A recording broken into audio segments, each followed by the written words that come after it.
There's things that are post-COVID that have now, while the fear of COVID has clearly lessened and lessened for a variety of reasons, but a lot of the impact that came from the pandemic are now kind of here to stay with us. I don't think some of them are probably going away. Right. You know, things that happened, from the Great Resignation, those have now kind of gotten somewhat baked into, we'll unpack that a little bit here today. We've kind of gotten baked into the workforce, but we're going to continue. We're recovering from these historical unemployment rates. Back during the pandemic, we were up over 8%, which was crazy for what we've seen in the past decade. We're back down now to, I think, about 3.7, across the country. Obviously, some areas a little bit less and that type of thing. As you said, and we'll talk about that a little bit more,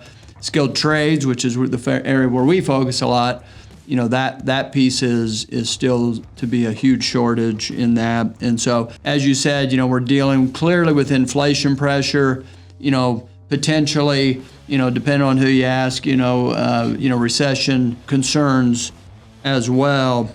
And then just this overall fact, this Great Resignation, it's kind of unfathomable, Tim, that, during this Great Resignation, they estimate that 4.4 million people quit their jobs.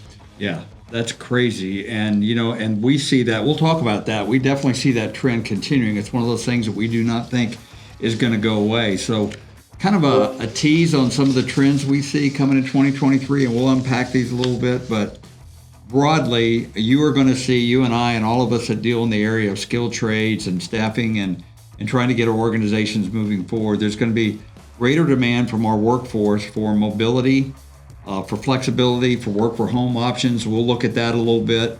The shortage, critical shortage in some cases of skilled trades and skilled workers is going to continue. This acceleration of baby boomers leaving the workforce and retiring. Many were forced out during COVID. Many chose to leave. Many are not returning, and that pace is going to continue. As a matter of fact, this year, for the first time ever, the baby boomers are no longer the largest demographic in the workforce out there. That's now millennials and even the generations that are coming on after them. So as a result of some of this and some of the things, Brett, you talked about, there's going to be higher wages. You're going to get ready for that. You need to rethink your benefits.